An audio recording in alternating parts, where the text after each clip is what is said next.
Part 1. You will hear a tourist asking for information at a tourist office. First, you will have some time to look at questions 1 to 4.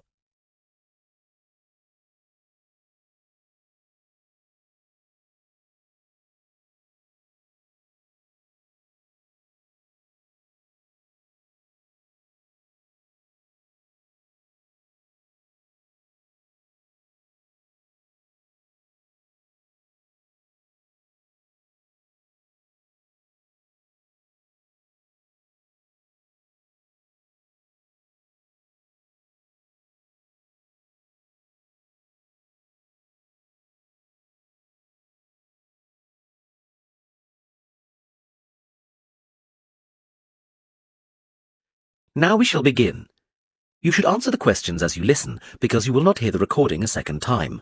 Listen carefully and answer questions 1 to 4. Hello, how can I help you? Hello. Is it possible to book a bus tour of the city here? Of course, sir. When would you like to take the tour? There are tours in the morning, afternoon and evening. Sometimes it's nice to see the city at night with the buildings lit up. We'll be going out for dinner tonight, so we prefer to go this afternoon. Oh, and it's for 2 people. Right. Now, I just need some details. Can you give me the names of the 2 people, please? Yes, Susan Field and James Carter. Susan Field and James... Sorry, can you spell your surname for me, please? It's Carter. C-A-R-T-E-R. Thank you. And can I have a contact telephone number? Why do you need one?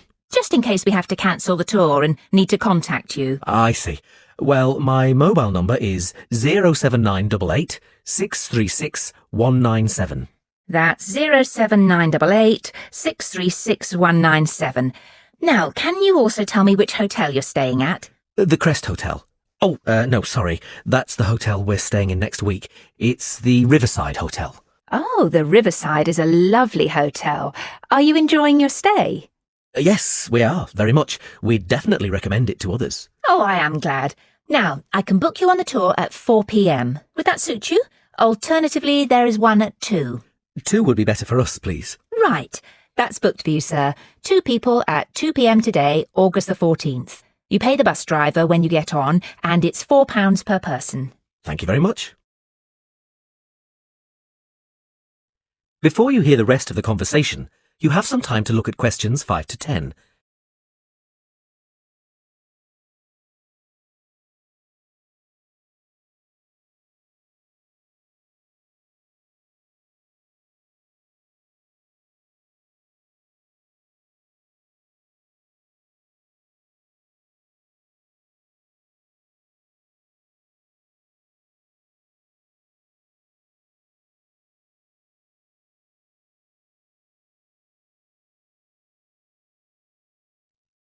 Now listen and answer questions 5 to 10. Can I also ask you about the museum in the main square? I was reading about it in my guidebook and was shocked to see that the entrance price is £10. Why does it cost so much? Well, the museum has the largest collection of Latin American art in Europe. People come from all over the world to see it. But that's not the reason why it's so expensive to get in. You see, the building is very old and it needs repairs. The £10 ticket cost will go towards repairing the roof and the walls. I see. Well, I suppose it's worth paying £10 to see the collection. Yes, I think so too. Is there anything else I can help you with? Actually, there is. I was wondering if you knew of any good restaurants in the area. Well, there are a few restaurants near the harbour and a couple on the beach, which are nice.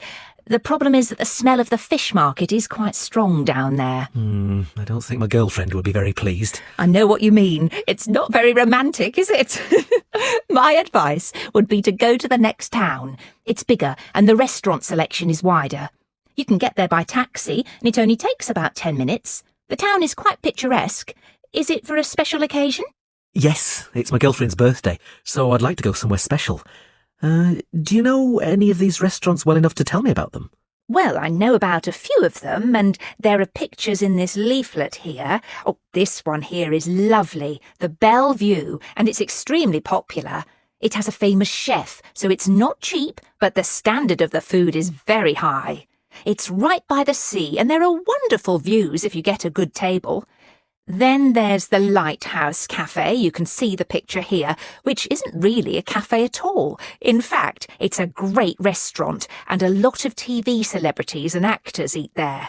The place has been going for over 100 years. It's quite an institution around here. I'm not sure about those two. They sound too expensive to me. I was thinking of somewhere small, not too upmarket, but with good food. In that case, what about Harvey's? The same family has run this restaurant for over a century, and it's reasonably priced and really popular with local people. Oh, and there's another family-run restaurant, Stonecroft House. New owners took over a month ago, and they're getting good reviews. There's a new chef there, and the food is meant to be very good. This leaflet has the contact details for all the restaurants, so you can just call them if you'd like to book a table. Great, thanks. You've been very helpful. That is the end of part 1. You now have half a minute to check your answers.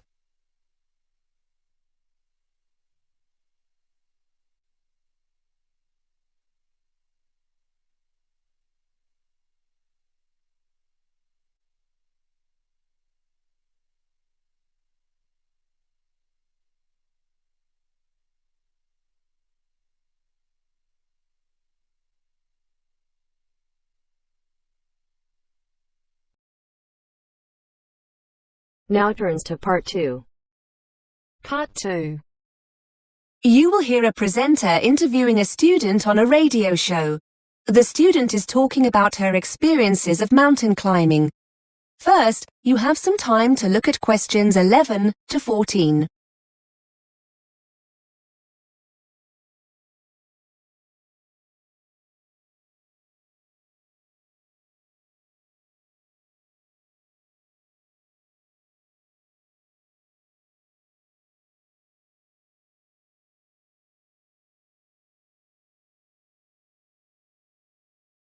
Now listen and answer questions 11 to 14.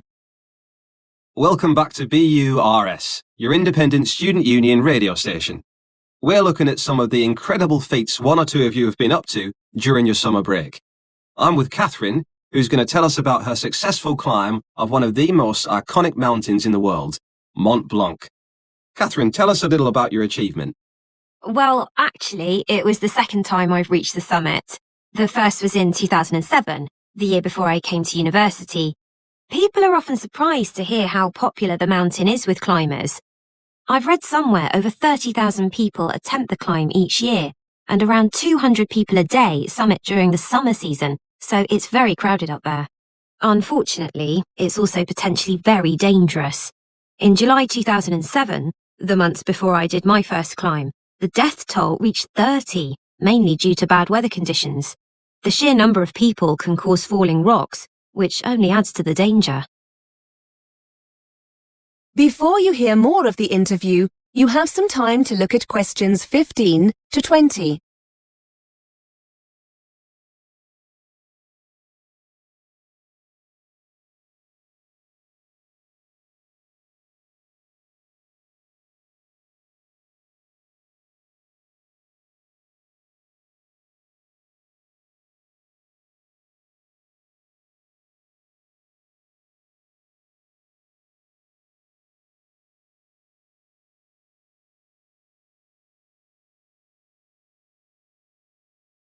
Now listen and answer questions 15 to 20.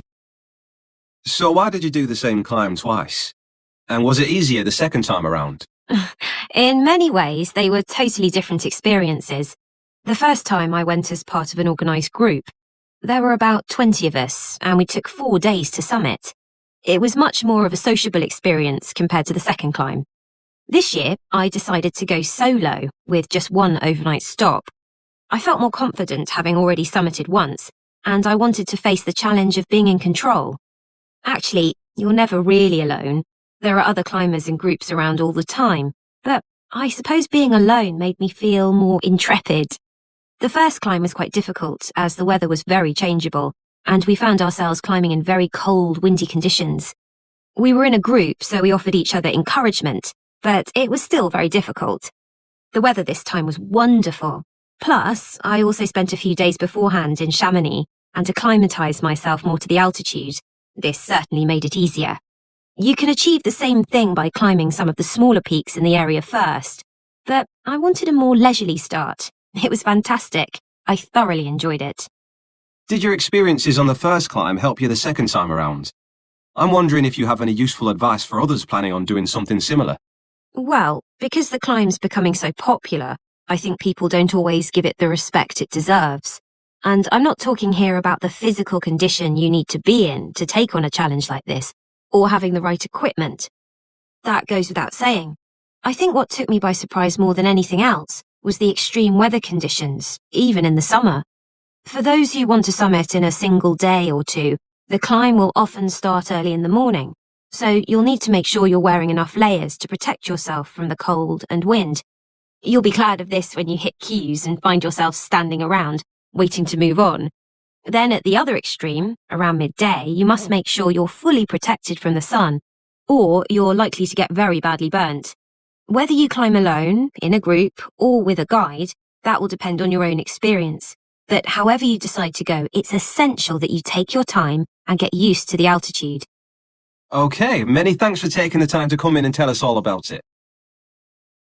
That is the end of part 2. You now have half a minute to check your answers.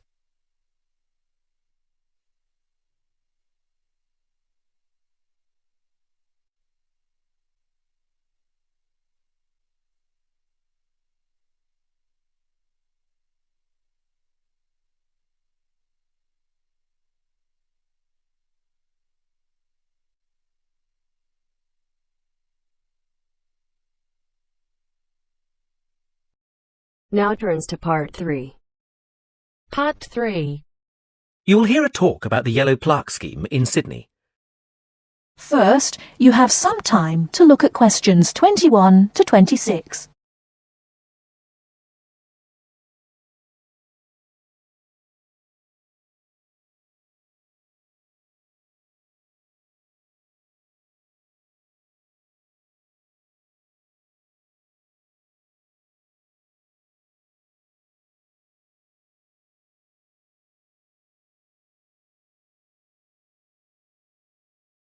Now listen carefully and answer questions 21 to 26. Thank you for coming along to the Cultural Sydney talk. I'm going to start by telling you about the Yellow Plaque scheme, which has been running in Sydney for over 40 years and has been incredibly successful. When you're walking around the city, you'll see some buildings with a small round yellow plaque on them. If you take a closer look, you'll see the name and details of a famous person who lived in that very place. We have at present 130 plaques up in the city. The scheme has been great for tourism, but it was really started to raise awareness of the rich history of Sydney, both locally and nationally. And we think we've managed to do this. We also wanted to make people aware of the impressive list of important people who have lived in this city, and we've certainly achieved that. But that's not all.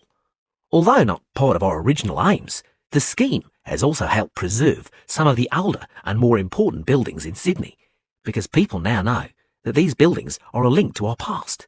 Some of the buildings are actually over 180 years old, which for Australia is ancient. We actually think that this is where the scheme has achieved the most success, in raising the profile of our rich history. Of course, it has helped tourism, but not only that, locals also walk around looking at the plaques. It has been really wonderful in highlighting our past. Some people are quite surprised to see who has lived here. Take Errol Flynn, for example. He was married in Sydney. We are planning on putting more plaques up, and a common question is how can people nominate a figure to be put on a plaque? It's quite a simple process. Applications can be downloaded from our website.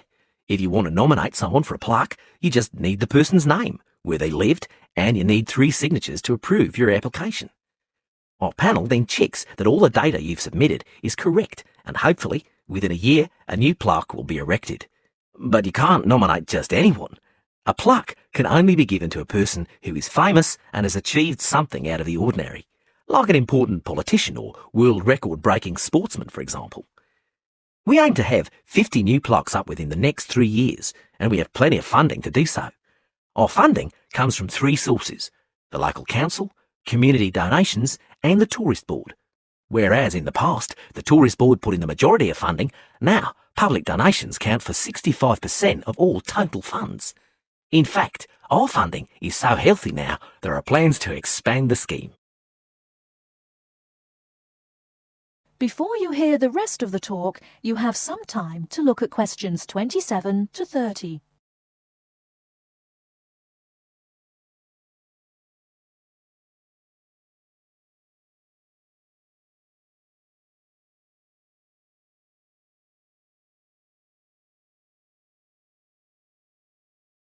Now listen and answer questions 27 to 30.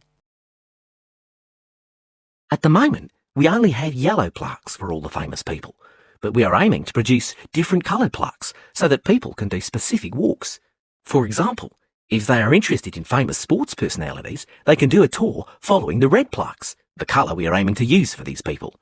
We are looking at introducing grey, white and green plaques as well.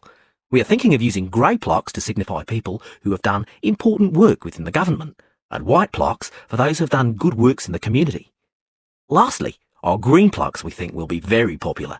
These will be for painters and sculptors, leaving our yellow ones for writers, actors and other people of note. We do hope you enjoy looking at the plaques around the city. We have guidebooks on sale in the gift shop where you can find all the plaques.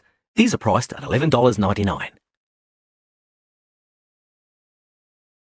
That is the end of part 3. You now have half a minute to check your answers.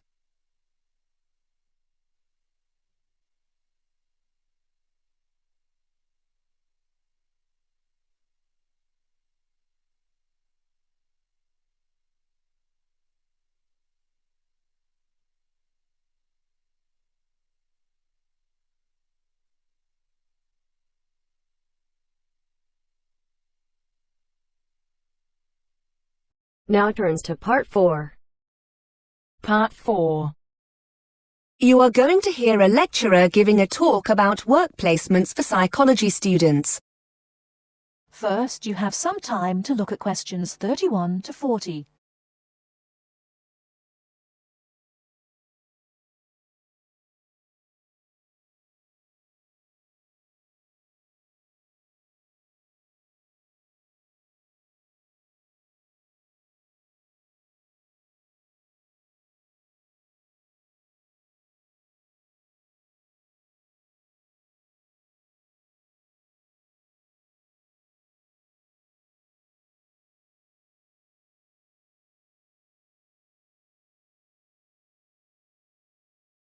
Now listen carefully and answer questions 31 to 40.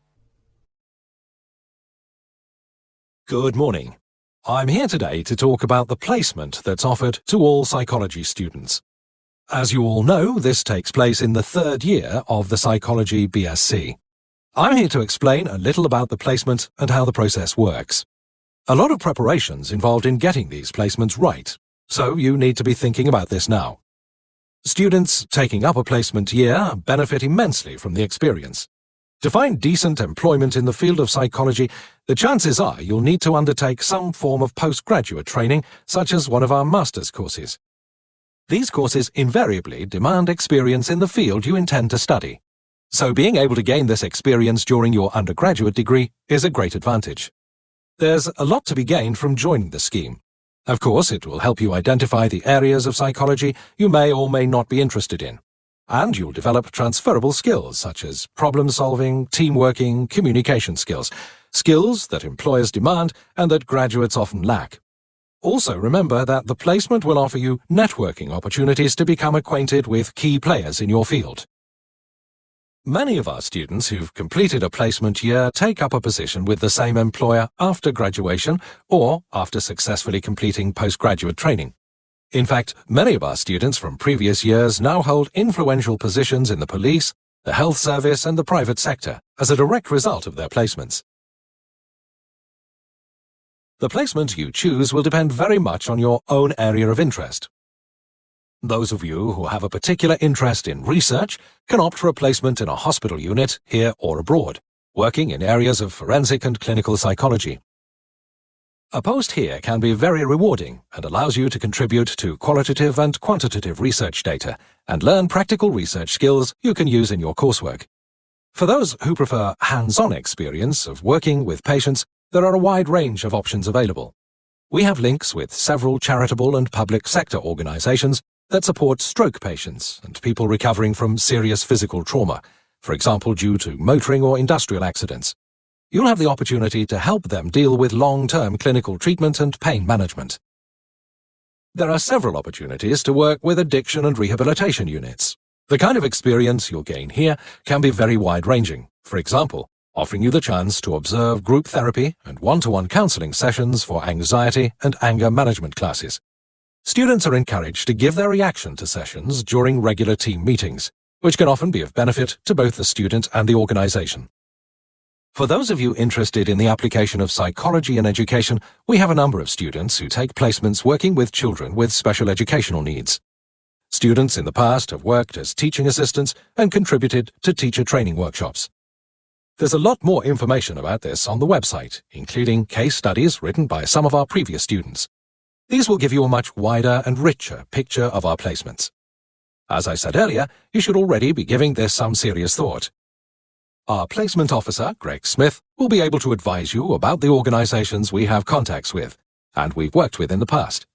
Once you've discussed the opportunities available, we ask you to contact the organisation concerned to investigate potential positions and to arrange an interview. Your personal tutor will be able to help you with updating your CV and interview skills. During the enrolment process, you'll have been notified of the need to obtain a CRB check. In cases where you're working with vulnerable people, it's a legal requirement that you've had a Criminal Records Bureau check carried out. Without this, we won't be able to approve the placement. If you haven't yet arranged this, you must notify the placement officer of this during your first meeting. He'll give you the necessary paperwork to make your application. Once you have the certificate, please supply a photocopy to the placement officer. That is the end of part 4. You now have half a minute to check your answers.